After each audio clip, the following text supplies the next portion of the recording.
بسم اللہ الرحمن الرحیم۔ میری شادی عاقب سے 2 مہینوں میں کر دی گئی تھی۔ عاقب مجھے پا کر یوں خوش تھا جیسے میں اس کی پہلی محبت ہوں یا کوئی نو عمر لڑکی ہوں۔ عاقب کی ان باتوں پر میں نے کبھی یقین نہیں کیا تھا، لیکن شادی کے بعد وہ واقعی ایک اچھا شوہر ثابت ہوا۔ لیکن زمانے والے کب کسی کو خوش رہنے دیتے ہیں؟ کچھ ہی عرصے میں میرے رشتہ داروں نے باتیں بنانا شروع کر دیں۔ کوئی مجھے بوڑھی گھوڑی کہتا تو کوئی اور لقب سے نوازتا۔ میں اس سب سے بہت پریشان تھی۔ عاقب سے کہتی تو وہ مجھے تسلی دیتا۔ پھر ایک دن وہ گھر آیا، مجھ سے کہنے لگا، لگتا ہے ہمیں یہاں کوئی خوش کبھی نہیں رہنے دے گا۔ اچھا ہے میں تمہیں یہاں سے لے کر کہیں اور چلا جاؤں، ہمیں اس دنیا کے تانوں کا سامنا ہی نہیں کرنا پڑے گا۔ تم ایسا کرو، میرے نام کر دو یہ گھر، میں اسے بیچ دیتا ہوں۔ تمہارے شوہر کی دکان بھی بیچ کر ہم کسی اور جگہ چلے جائیں گے، وہاں جا کر اپنی زندگی نئے طریقے سے جئیں گے۔ میں اپنے شوہر کی بات پر خوش ہو کر اپنا سب کچھ اپنے شوہر کے حوالے کر دیا۔ میرے زیورات، قیمتی کپڑے اور میرے پاس جو بھی سرمایہ تھا، میں نے سب کچھ عاقب کے حوالے کر دیا، اور ہم ایک نئے شہر میں آ گئے اور یہاں آ کر ایک چھوٹا سا مکان خریدا اور 2 کمروں کی جنت بنا کر اس میں رہتے۔ مگر یہاں آ کر میں نے دیکھا کہ عاقب کا رویہ بدل گیا تھا۔ وہ 4 دن گھر نہ آتے۔ ماں اس گھر میں خوشیوں کی تلاش میں آئی تھی، مگر عاقب کے رویے کو دیکھ کر لگتا تھا میں کبھی خوش نہیں رہ سکوں گی۔ کچھ دن گزرنے کے بعد عاقب نے گھر کھانا بھی چھوڑ دیا۔ وہ گھر آتے اور ان کے سامنے کھانا رکھتی تو وہ چھت پر چلے جاتے۔ میں ان سے پوچھتی، آخر کیا بات ہے، آپ مجھ سے ناراض ہیں کیا؟ میں نے کوئی غلطی کی ہے کیا؟ مگر وہ گمسم رہتے، گھر آتے تو سو جاتے اور یوں ہماری کوئی بات نہ ہو پاتی۔ ہمارے درمیان فاصلے بڑھتے چلے جا رہے تھے۔ ایک دن میں گھر کے کام کاج سے فارغ ہو کر اس سے بات کرنے کے لیے کمرے میں گئی تو دیکھا عاقب الماری میں کچھ ڈھونڈ رہے تھے۔ میں وہاں رک گئی۔ کچھ ہی دیر بعد ایک مشروب نکالا، ایک گھونٹ بھرا اور واپس الماری میں رکھ کر الماری کو تالا لگا دیا۔ مجھے یہ دیکھ کر بہت حیرت ہوئی۔ اب وہ مجھ سے چھپ کر کھانے پینے لگا تھا۔ اس نے شاید زندگی کی ہر چیز مجھ سے الگ کر لی تھی، لیکن میں نے اس بات کا ذکر عاقب سے نہ کیا۔ اس بات نے تو میرے دل کو اس قدر رنجیدہ کر دیا کہ جو بات میں عاقب سے کرنے آئی تھی وہ میرے دل میں ہی رہ گئی۔ 2-3 دن گزرے تھے کہ مجھے محسوس ہونے لگا عاقب وہ شربت نما چیز ہر رات ہی پیتا ہے اور صبح وہ دیر تک سویا رہتا، پھر آنکھ کھلتی تو ہاتھ منہ دھوتے ہی گھر سے نکل پڑتا۔ اب تو عاقب نے گھر میں خرچہ دینا بھی بند کر دیا تھا۔ میں کھانا بھی مشکل سے بناتی، 2 وقت کا گزارا بڑی مشکل سے ہو رہا تھا۔ میں سوچنے لگی کہ میں اپنے لیے کوئی کام کاج ڈھونڈ لوں۔ عاقب نے مجھے بتا رکھا تھا کہ ان کے حالات پہلے ہی خراب چل رہے ہیں، سو ان سے کسی خرچے کی توقع نہ کروں۔ ایک دن میں نے گھر میں کھانا پکایا۔ مجھے بہت بھوک لگی تھی، لیکن بڑے ہوتے بچوں کے کھانے کے بعد میرے لیے ایک نوالا بھی نہ بچا۔ تھوڑی دیر میں میرے بچے سو گئے۔ مارے بھوک کے میرے پیٹ میں درد ہونے لگا۔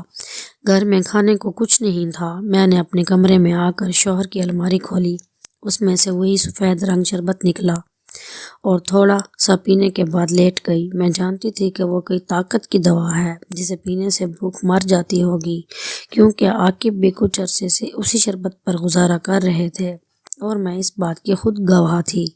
شربت پی کر لیٹے مجھے چند منٹ ہی گزرے تھے کہ میرے پیٹ میں شدید درد ہونے لگا۔ میں نے بہت کوشش کی کہ یہ درد ختم ہو جائے۔ پانی پی کر خود کو نارمل کرنے کی کوشش کی، مگر ایسا نہ ہوا۔ پیٹ کا درد بڑھتا ہی جا رہا تھا۔ بالآخر میں نے ہسپتال جانے کا سوچا، کیونکہ اپنی جان سے اہم کوئی چیز نہیں ہوتی۔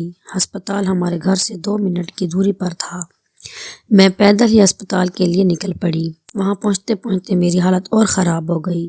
بالآخر مجھے ایڈمٹ کر لیا گیا۔ ڈاکٹرز نے فوراً ہی میرے معدے کو صاف کر دیا۔ مارے کمزوری کے مجھ سے اٹھا نہیں جا رہا تھا۔ شام تک عاقب کو بھی اطلاع مل گئی۔ وہ ہسپتال میں مجھے دیکھنے آئے اور پھر مجھے ڈاکٹرز کی اجازت سے گھر لے گئے۔ میں گھر آئی تو عاقب مجھ سے لڑنے لگے کہ مجھے وہ دوا پینے کی کیا ضرورت تھی۔ ڈاکٹر بھی ان کو برا بھلا کہہ رہے تھے، آپ اپنی بیوی کا خیال نہیں رکھتے، جبکہ وہ مجھ پر برس رہے تھے کہ میں نے جان بوجھ کر یہ دوا پی لی۔ میں حیران ہو رہی تھی کہ عاقب بھی تو وہ دوا ہر روز پیتا ہے، لیکن اسے کبھی کوئی ایسا مسئلہ نہیں ہوا۔ اس دن میں نے سوچ لیا کہ میں عاقب سے ایک فاصلہ بنا کر رکھوں گی، لیکن میں جان کر رہوں گی کہ آخر اتنا روپیہ پیسہ میرے شوہر کی جائیداد بکنے کے بعد میں نے عاقب کو دیا تھا۔ اس کے باوجود بھی ہمارے حالات اتنے برے کیوں ہیں؟ میں عاقب کا پیچھا کرنے لگی۔ مجھے عاقب کی حرکتیں مشکوک محسوس ہو رہی تھیں۔ ایک دن ان کے گھر سے نکلتے ہی میں نے ان کا پیچھا کیا۔ حیرت کی بات تھی کہ عاقب ہمارے ہی گھر سے 3-4 گلیاں چھوڑ کر ایک انتہائی خوبصورت اور عالیشان مکان میں داخل ہوئے۔ کیونکہ میں عاقب کے پیچھے پیچھے ہی گھر میں داخل ہوئی تھی تو کسی نے مجھے روکا نہیں۔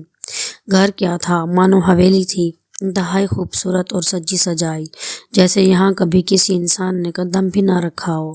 میں اس جگہ کی خوبصورتی کو دیکھتی ہی رہ گئی تھی۔ میں اس گھر کی ہر چیز کو غور سے دیکھ رہی تھی۔ میری نظر عاقب کی تصویروں پر بھی پڑی جس میں وہ ایک باکسر کی طرح مکہ لہراتے نظر آتے تھے۔ تب مجھے جان کر محسوس ہوا کہ میرا شوہر ایک نامی گرامی باکسر تھا اور اس کے ساتھ زندگی میں جو کامیابیاں جڑی تھیں میں نے ان میں سے ایک بھی کامیابی کا سکھ نہیں دیکھا تھا۔ میری تو حیرت کی انتہا نہ رہی کہ میرے شوہر کی زندگی عیش و عشرت سے بھرپور تھی اور انہوں نے شہر کے پوش علاقے میں ایک شادی کر رکھی تھی جو ایک امیر شخص کی اکلوتی بیٹی سے تھی، اور میرے شوہر کا سسر کسی باکسنگ کمیٹی کا چیئرمین تھا۔ عاقب نے خود کو نوجوان اور کنوارا ظاہر کیا تھا، تب بھی اس آدمی نے میرے شوہر کی ذہانت اور ان کی قابلیت بہادری سے متاثر ہو کر ان کو اپنی بیٹی کا رشتہ دے دیا تھا۔ نہ جانے یہ سب کھیل کب اور کیسے کھیلا گیا تھا، مجھے اس بارے میں کچھ معلوم نہیں تھا۔ میں اپنے شوہر کی بے وفائی پر حیران رہ گئی۔ یہ ساری حقیقت جانتے ہی میں وہاں سے پلٹ آئی۔ اپنے گھر آ کر سب کچھ جانتے ہوئے میں انجان بن گئی۔ میرے شوہر کی دوریاں بڑھتے بڑھتے بات یہاں تک آ پہنچی کہ وہ اس گھر سے بالکل کٹ کر رہ گئے۔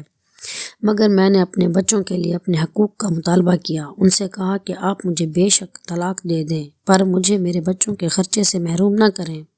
میری زندگی سے جانے کا یہ راستہ ان کو اتنا بھلا لگا کہ وہ دوبارہ میرے گھر نہیں آئے اور بچوں کا خرچہ مجھے بھجوانے لگے۔ آج جس دل کے ساتھ میں جی رہی ہوں یہ میں ہی جانتی ہوں، مگر مجھے خدا کی ذات سے کوئی شکوہ نہیں کہ کم از کم اس نے مجھے زمانے کے سامنے ذلیل اور رسوا نہیں کیا۔ میرا شوہر بھلے مجھ سے دور سہی مگر مجھے اس کا سہارا تو ہے۔ دوستو اگر آپ کو ہماری یہ آج کی کہانی پسند آئی ہے تو لائک اور کمنٹ کرنا بالکل مت بھولیے گا، اور اگر آپ ایسی مزید کہانیاں سننا چاہتے ہیں تو ہمارے چینل کو سبسکرائب کر کے بیل آئیکن پر پریس کرنا بالکل مت بھولیے گا۔